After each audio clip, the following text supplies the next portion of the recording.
பார்த்திபன் கனவு பாகம் 3 அத்தியாயம் 5 ஒற்றர் தலைவன். அப்படியே வியந்து போய் பார்த்தான் இல்லையா, நம்மளுடைய விக்ரமன் யாரா இந்த நேரத்தில் வந்து நம்மளை காப்பாற்றினது, அதுவும் நல்ல ஆஜாடு பாகுவா ஒரு ஆள் வந்து இந்த காட்டு வழியில் நம்மளை காப்பாற்றிருக்கிறது யார் அப்படிங்கிற அந்த விந்தையோடையே அவன் எழுந்திரிச்சு வந்து பயங்கரமாக நன்றி சொல்கிறான். ஐயா, நீங்கள் மட்டும் இந்த நேரத்தில் இங்கே வரலன்னா என்னுடைய உயிர் என்கிட்டே இருந்திருக்காது அப்படின்னு சொல்லும்போது அவர் கை கொடுத்து தூக்குறாரு. தூக்கும்போது கேட்குறாரு, அப்பா நீ யார், இந்த காட்டு வழியில் இந்த ராத்திரி நேரத்தில் நீ வர்றதுக்கு என்ன காரணம் அப்படின்னு சொல்லிட்டு அந்த வந்த குதிரையில் இருந்த ஆள் வந்து கேட்குறாரு. அதுக்கு சொல்கிறாரு, நான் வந்து ரத்தின வியாபாரி, ரத்தினங்கள் வியாபாரம் செய்கிறதுக்காக நான் வந்திருக்கேன், தெரியாமல் இந்த காட்டு வழியில் வந்து மாட்டிக்கிட்டேன் அப்படின்னு சொல்கிறார். அப்போ அந்த குதிரையில் வந்து காப்பாற்றினான் இல்லையா, அவன் சொல்கிறான், நல்ல அழகு தான் போங்க, ரத்தின வியாபாரின்னு சொல்கிறீங்க, ஆனால் கைகளில் இருக்கிற வலுவை பார்த்தா அப்படி மென்மையா இல்லையே, துலாக்கோல் பிடிக்கிற கைக்கு இவ்வளோ வலிமையா அப்படின்னு சொல்லிட்டு கேட்குறாரு.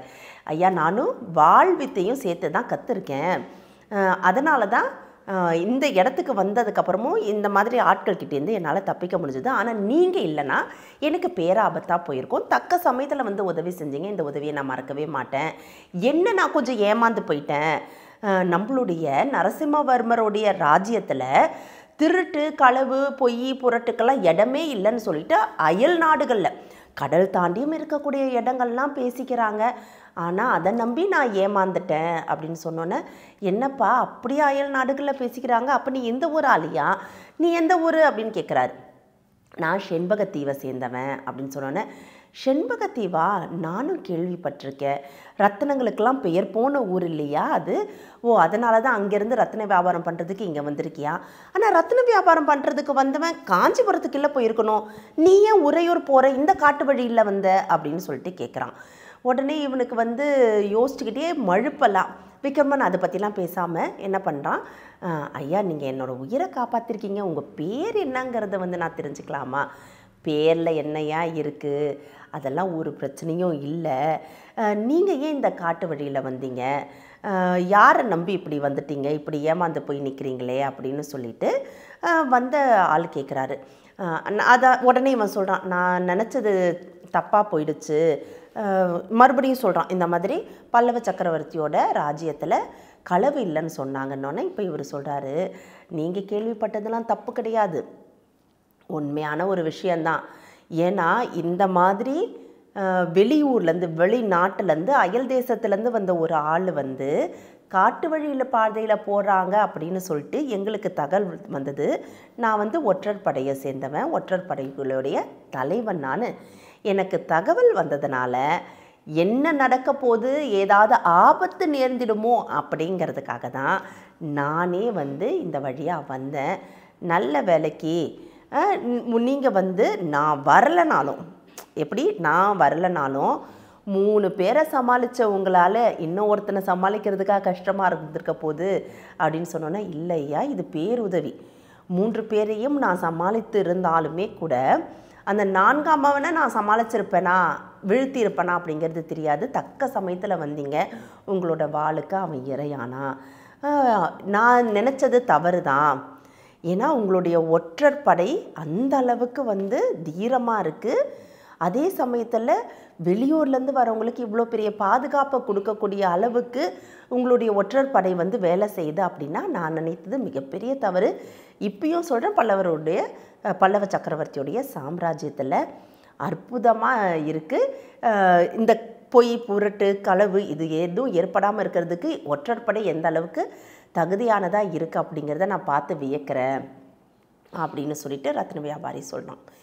இப்போ வந்து இவன் கேட்குறான், இவ்வளோ உதவி செய்துட்டீங்க, எனக்கு ஒரு சின்ன உதவியும் நீங்கள் வந்து செய்யணுமே அப்படின்னு கேட்டதுக்கு, என்ன உதவி அப்படின்னோடனே, உங்களுடைய குதிரை தந்தீங்கன்னா நான் உறையூருக்கு போயிட்டு வந்துடுவேன் அப்படின்னோடனே இவன் சொல்கிறான், ஐயோ அப்பா, நீ இந்த இருட்டில் இங்கே வந்து நீ மாட்டிக்கிட்டதை பற்றிலாம் கூட எனக்கு கவலை இல்லை, உன்னை இப்போ காப்பாற்றியாச்சு, ஆனால் இதே இருட்டில் ஏன் குதிரையை கொண்டு போயிட்டு காட்டு விலங்குகளுக்கோ இல்லைன்னா சிங்கம் புலிக்கோ இரையாக்கிடாத, உனக்கு ஏதாவது ஆனால் பரவாயில்ல, ஏன் குதிரைக்கு ஒன்றும் ஆகிடக்கூடாது, அதனால் நான் ஒரு விஷயம் சொல்கிறேன் சரியா அப்படின்னு சொல்லிட்டு கேட்குறாரு.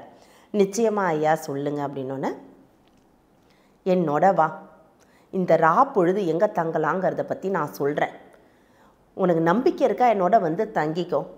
காலையில் குதிரையை தரேன், நீ எடுத்துக்கிட்டு போ, புரியுதா அப்படின்னோடனே இவனுக்கு சந்தோஷமாயிடுச்சு. விக்ரமனுக்கு பயங்கர சந்தோஷமாயிடுச்சு. சரிங்க ஐயா, ரொம்ப நன்றி ஐயா, நான் கட்டாயமாக வந்து இது பண்ணுறேன் அப்படின்னோடனே இப்போது 2 பேரும் பேச ஆரம்பிக்கிறாங்க. ஆனாலும் இருண்ட பொழுது அந்த ஒரு கொடிமர சாலை அப்படின்னு சொல்லுவாங்க. அந்த காட்டு வழியில் வந்து கொடியோட அளவு இருக்குல்ல, மெலீஸாக போகும், அடர்ந்த காடாக இருக்கும், ஒரு பாதை மட்டும் போகும். அது என்னென்னா யாராவது ஒரு சிலர் மட்டும் அந்த பாதையை வந்து பயன்படுத்தி போயிட்டு வந்ததுனால அந்த இடத்துல செடி கொடி முற்புதர் எதுவும் இருக்காது. அந்த இடம் மட்டும் சின்னதாக ஒருத்தர் மட்டும் நடந்து போகிற மாதிரி ஒரு ஒத்தையடி பாதையை விட கம்மியாக இருக்கும். அதை தான் கொடிமர பாதை அப்படின்னு சொல்லுவாங்க. ரொம்ப மெலிசாக இருக்கும், பேருக்கு ஏற்ற மாதிரி. அந்த மாதிரி இடத்துல புகுந்து போகிறாங்க. ரொம்ப தீரமானவன் தான் நம்மளுடைய விக்ரமன், அதில் எந்த சந்தேகமும் இல்லை. ஆனால் இருள் சூழ்ந்த அந்த காட்டுக்குள்ளே சின்ன சின்ன நட்சத்திரங்களுடைய வெளிச்சம் கூட விழாத அளவுக்கு அந்த மரங்கள் படர்ந்து இருக்கக்கூடிய அந்த இடத்துல அந்த பிரச்சனையிலேருந்து விடுபடுறதுக்கு காரணமாக இருந்தான் அப்படிங்கிற ஒரே காரணத்துக்காக அவனோட பின்தொடர்ந்து போகிறோமே அப்படிங்கிற ஒரு பயம், திக் அப்படிங்கிறது வந்து அவனுடைய இதய துடிப்பு வெளியில் கேட்குற அளவுக்கு ஒரு பீதி அவனுக்குள்ளே இருக்க தான் செஞ்சுது. இப்போ குதிரை முன்னாடி போகுது, பின்னாடி அந்த ஒற்றர் தலைவன் போகிறான், அதுக்கும் பின்னாடி விக்ரமன் வரான். நடந்து போயிட்டு இருக்கும்போது இருட்டு வேளையிலேயே இவங்களுக்கு பழகின பாதை அது நல்லாவே தெரியுது. குதிரை தான் பாட்டுக்கு போகிறதும் பின்னாடி ஒற்றர் தலைவன் வந்து இருட்டுலேயும் போகிறது பார்த்தாக்கவே நல்லா தெரியுது. அவங்க 2 பேருக்கும் பழகின பாதை. விக்ரமனுக்கு பழகலை.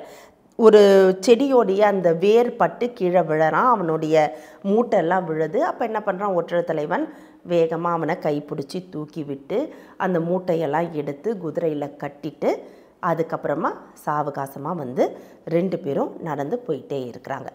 இப்போ வந்து அவங்க தூரக்க போக போக போக கொஞ்சமாக பாதை வந்து தெளிவு அடைய ஆரம்பிக்குது, கொஞ்சம் மரங்கள் அடர்த்தி குறைய ஆரம்பிக்குது, தூரக்க ஒரு வீடு இருக்கிறது தெரியுது.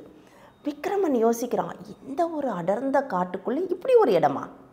கிட்டத்தட்ட ஒரு பெரிய மாளிகைன்னு சொல்ல முடியாது, சின்ன குடில்னு சொல்ல முடியாது, ஆனால் ரொம்ப நல்லாயிருக்கு பார்க்கறதுக்கே. ஆனால் ரொம்ப பயன்படுத்தப்பட்ட ஒரு வீடு, இப்போ பயன்பாடு இல்லாமல் இருக்குது அப்படிங்கிறதுக்கான அடையாளங்கள் எல்லாமே அந்த இடத்துல தெரியுது.